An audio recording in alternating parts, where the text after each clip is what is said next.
You give a little, I'll give a little. Let's get together. You give a little, I'll give a little. Come on, let's get together. On screen, Hayley Mills and Brian Keith seemed like the perfect duo, the kind of father-daughter pair every moviegoer adored. Their bond in The Parent Trap melted hearts and made audiences believe their connection was as genuine off-screen as it appeared on film. But behind that warm Hollywood glow was a tension no one saw coming. The truth is, Hayley Mills utterly hated working with Brian Keith. And for years, she kept the real reason hidden behind her trademark smile. What could have possibly turned their sweet chemistry into quiet resentment? In this video, we uncover the untold story behind their rocky relationship and reveal what really happened when the cameras stopped rolling. Hayley Catherine Rose. Vivian was born on April 18, 1946, already surrounded by the glow of Britain's theatrical elite. Her father, Sir John Mills, was one of the great figures of British cinema, while her mother, Mary Hayley Bell, built her reputation as a gifted writer and playwright. Even her older sister, Juliet, had chosen the path of acting. It seemed inevitable that Hayley's life would, sooner or later, be drawn toward the stage and screen. Yet her first step into film came by sheer chance. At the tender age of 12, she was noticed by director J. Lee Thompson, who had come to the family home to speak with her father about a new project, Tiger Bay. The main role was written for a boy, but when Thompson saw Hayley playing nearby, he felt an undeniable spark. He rewrote the role for her, without even demanding a screen test. The gamble paid off. In 1959, her performance captivated audiences and critics alike, earning her the BAFTA for Most Promising Newcomer. Though she returned to school life afterward, the world had already taken notice. A fateful moment soon followed. Walt Disney's wife, Lillian, stumbled into a screening of Tiger Bay in London while escaping the rain. So moved by Hayley's raw talent, she urged her husband to see the young actress himself. Disney, struggling to cast his upcoming film, Pollyanna, after countless failed auditions, flew to London to meet her. At the Dorchester Hotel, face to face with the Mills family, he decided instantly. Without hesitation, he signed Hayley to a 5-year contract. In 1960, Pollyanna made her a sensation. She won a special Juvenile Academy Award, the last ever presented, and suddenly, she was Disney's brightest star. The studio became a haven for her. Protected from the harsher edges of Hollywood, she often described it as a warm, almost family-like place. To Hayley, Walt himself was not just an employer, but a paternal figure, gentle, kind, and unwaveringly supportive. She was his cherished young star, living in a bubble of innocence carefully crafted around her. While Hayley Mills grew up surrounded by comfort, Brian Keith's childhood was a stark contrast, defined by fractured family ties and early brushes with sorrow. Born Robert Alba Keith Jr. on November 14, 1921, in Bayonne, New Jersey, he too inherited a theatrical legacy. His father, Robert Keith, worked steadily as an actor, while his mother, Helena Shipman, made her living on the stage. Yet their home life was far from stable. His parents' marriage collapsed when he was still a child, leaving young Brian adrift between households. He stepped briefly into film at the age of 2, but his earliest memories of Hollywood carried a darker shadow. For a short time, his stepmother was Peg Entwistle, the Broadway actress who later leapt to her death from the H of the Hollywood sign in 1932, a tragic symbol of dreams gone cold. Keith's defining chapter, however, began at 19. In 1941, before America had officially entered the Second World War, he enlisted in the U.S. Marine Corps without hesitation.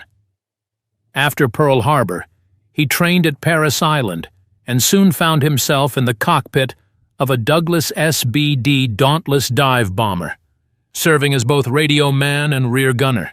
It was among the most dangerous posts imaginable, flying through deadly skies over the South Pacific, including the dreaded Valley of Death near Rabaul.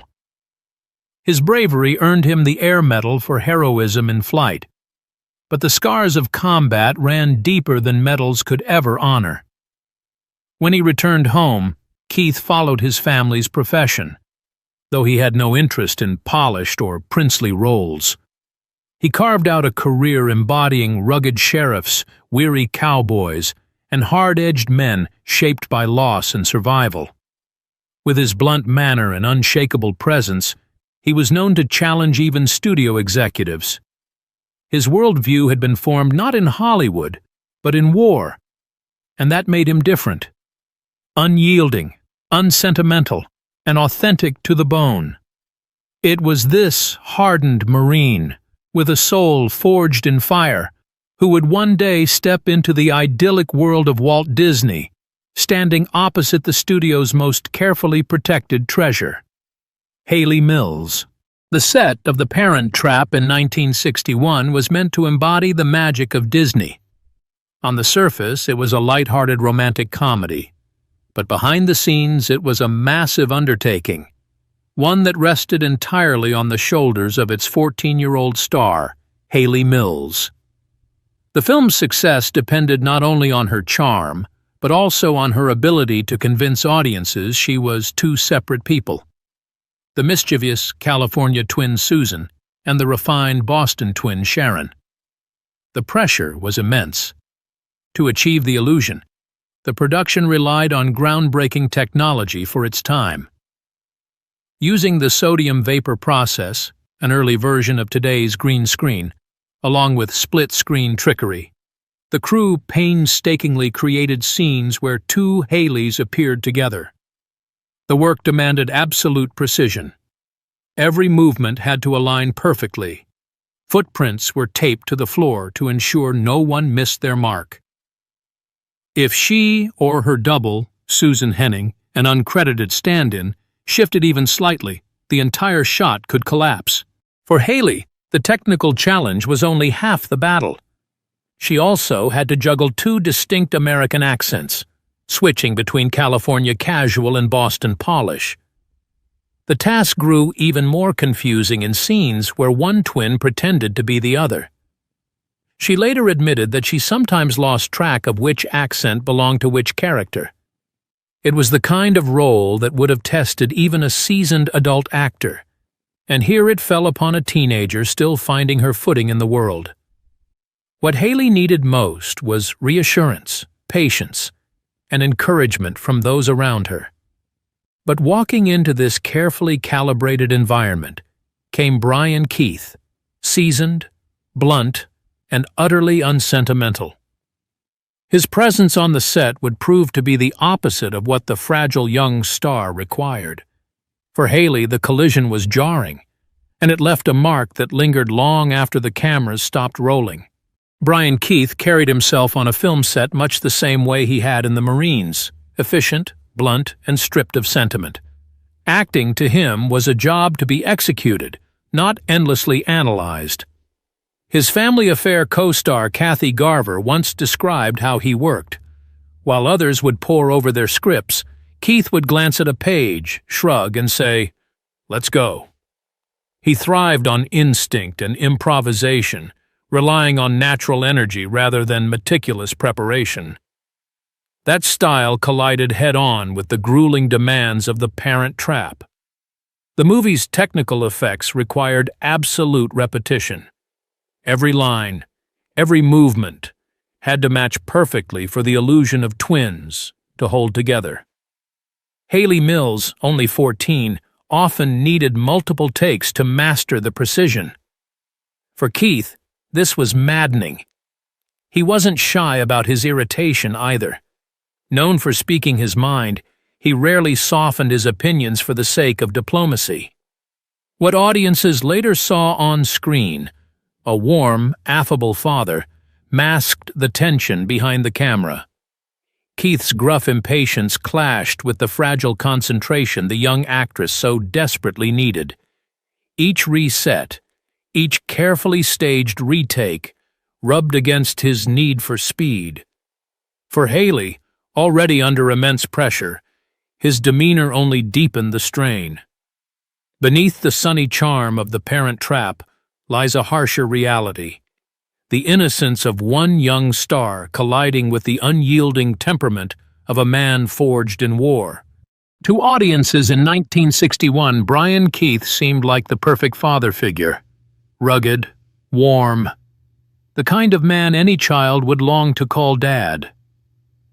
But for Hayley Mills, the reality of working with him was far different.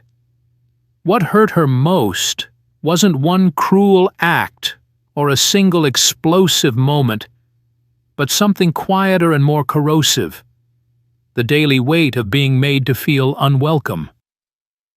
Years later, stories began to surface from the set.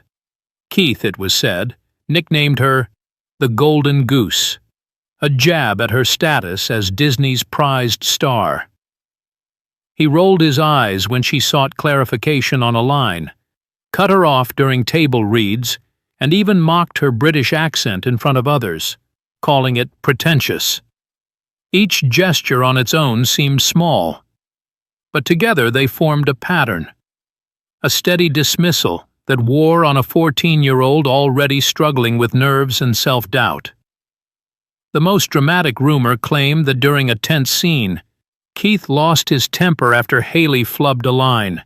He allegedly slammed a chair, stormed off the set, and later blamed her for breaking the rhythm. Whether or not this outburst truly happened, the larger truth was clear. The harm came not from singular explosions of anger, but from the constant undercurrent of disdain. Hayley was naturally shy, and the pressure of carrying a massive production while upholding Disney's perfect image had already left her fragile. She needed patience, kindness, and reassurance. Instead, she found herself opposite a man whose blunt, marine-hardened approach left no space for vulnerability. His gruffness became like salt on an open wound. Reflecting later, Hayley described him simply. He was difficult. He made it very clear I wasn't welcome in his space. In a private letter discovered years later, she admitted he was the one person she could not forgive. Not for what he did, but for how small he made her feel. That was the deepest wound. At the height of her stardom, when the world called her extraordinary, her screen father left her questioning her own worth. Beneath the cheerful image of The Parent Trap, the real story was far darker. The innocence of a child star slowly eroded by the indifference of a man who never saw her fragility. What complicates Hayley Mills' story with Brian Keith is that he was not tough with everyone. To many of his colleagues, he was respected, even beloved. Maureen O'Hara, fiery and strong-willed in her own right, admired his rugged style. She worked with him on 3 separate films, and even chose him as her leading man in The Deadly Companions.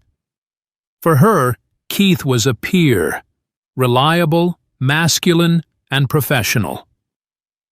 Years later, Kathy Garver, who played his niece on Family Affair, described him as both tough and tender, a man who balanced his macho image with surprising warmth. But Hayley never saw that side of him. The difference lay in age, power, and perspective. Keith was a 39-year-old war veteran accustomed to working alongside adults who could match his blunt energy. Hayley was just 14, still cocooned in the carefully protective environment Walt Disney had built for her. Keith did not soften his manner for the fragile teenager at the center of The Parent Trap. He treated her as he would any actor on a grueling Western set, unable or unwilling to see how his brusqueness landed on a child. What O'Hara interpreted as professionalism, Hayley absorbed as rejection. What others admired as toughness, she felt as cold dismissal. To her, Keith wasn't just another co-star. He became the embodiment of everything she feared about the adult world of Hollywood. The arrogance, the impatience, the indifference to a young actor's feelings. That was why she could never forgive him. He was the man who made her feel as though she didn't belong. The wound didn't vanish when filming ended. Its echo lingered, shaping the paths they would take. For Hayley, the experience only deepened her frustration with the Disney image she had outgrown. She longed to break free from the perpetual child the studio insisted she remain. Even at the height of her fame, she had been denied serious roles in films like Lolita and Exodus, considered too adult for her carefully preserved image. The clash with Keith only made her more determined to step outside the bubble Disney had built for her. After the success of The Parent Trap in 1961, Hayley Mills became Disney's brightest young star. Throughout the early 1960s, she headlined a string of beloved films that showcased her warmth and natural charm. She was adventurous Mary Grant in Search of the Castaways, 1962, the spirited Nancy Carey in Summer Magic, 1963, and the curious Nikki Ferris unraveling mysteries in The Moonspinners, 1964. In That Darn Cat, 1965, she brought wit and mischief to the role of Patty Randall, cementing her place as one of Disney's most bankable stars of the decade. But Mills longed to outgrow the wholesome image Disney had built around her. In The Chalk Garden, 1964, she played a troubled girl opposite Deborah Kerr, showing a more dramatic side.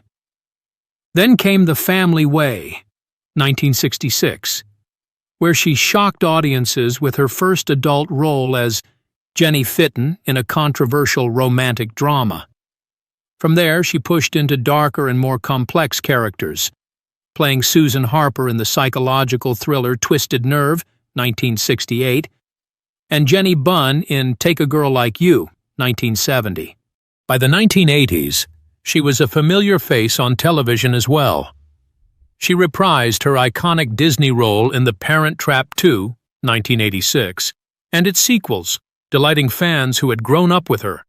She also starred in the miniseries The Flame Trees of Thika, 1981, earning praise for her nuanced performance.